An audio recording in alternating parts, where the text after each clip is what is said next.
بسم الله الرحمن الرحیم. د افغان تعلیمي اکاډمۍ د یوټیوب چینل ګران لیدونکو هیله ده چې روغ او جوړ به یاست.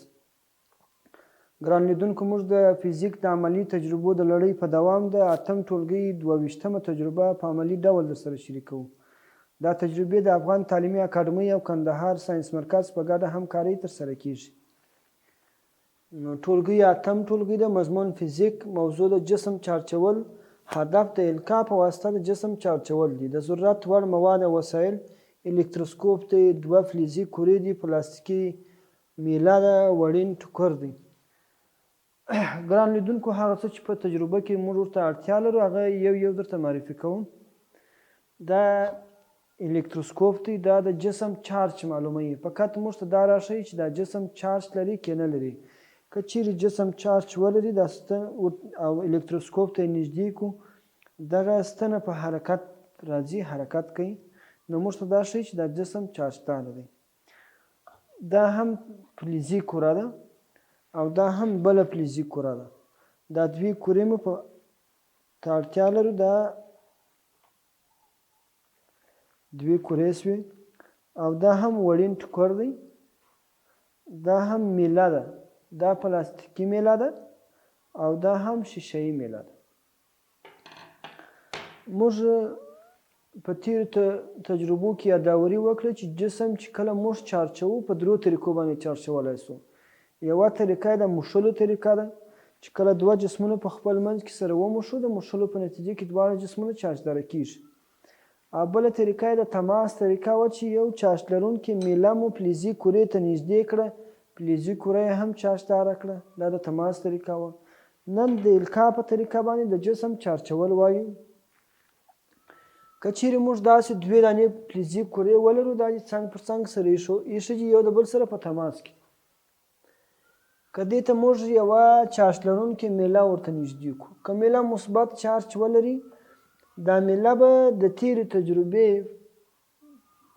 پر اساس باندې د دې منفي چارجونه به جذب کړي، مثبت به دفع کړي، ځکه هم نوع سره دفع کوي او مختلف النوع جذبوي سره. دا چې دغه کره د دې بلې سره په تماس کې ده، دا مثبت چارجونه به د دې کرې منفي چارجونه جذب کړي او مثبت به پرې وهي. په نتیجه کې به دا دواړه کرې چې دي دا دواړه به چارجداره سي، چې دې ته د القا په طریقه باندې د جسم چارجول وایي. ښه، اوس راځو عملاً دا تجربه ترسره کوو. تاسو وګورئ، میله چارج نه لري، ستن حرکت نه کوي. دا فلزي کره هم ورته نږدې کوم، د الکتروسکوپ ستن حرکت نه کوي، نو دا هم چارج نه لري. دا کره هم ورته نږدې کوم، ستن د الکتروسکوپ حرکت نه کوي ځکه چارج نه لري. که چیرې چارج ولري نو د الکتروسکوپ ستن به حرکت وکړي. اوس راځم دا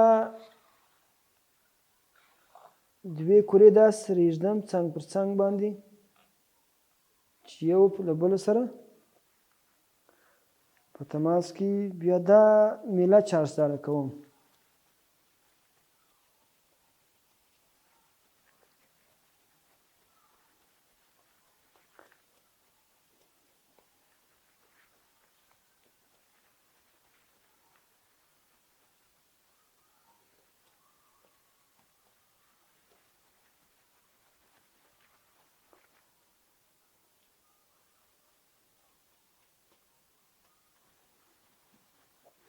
دا مې چارجداره کړه، دا به داسې دغه کړم چې تماس ولري سره.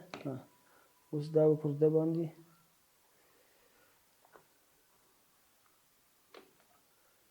دا میله ځکه شاوخوا پر ده باندې دا ګرځوم ځکه چې میله خو هادي ده، چارجونه خو انتقالوي نه ده ځان سره.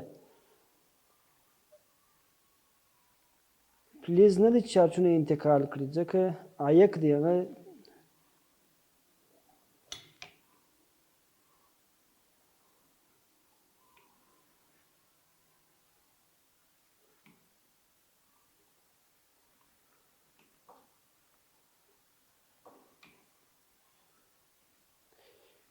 ښه، اوس به دا دواړې کرې ورته نږدې کړم الکتروسکوپ ته. دا هم چارجداره شوې ده، دا هم چارجداره شوه. تاسو وګورئ مخکې دواړو چارج نه درلودی، نه دې کورې چارج درلودی نه دې کورې چارج درلودی او نه دې پلاستیکي میلې چارج درلودی. د مښلو په طریقه باندې مو دا چارج داره کړه. کله چې مو دا چارج داره کړه دې کورې ته مو نږدې کړه، د تماس په نتیجه کې دا چارج داره شوه او بیا وروسته دا چې دا ورسره په تماس کې ده د سره دا کوره یې هم چارج کړه چې دې ته وایي د القا په طریقه باندې د جسم چارجول.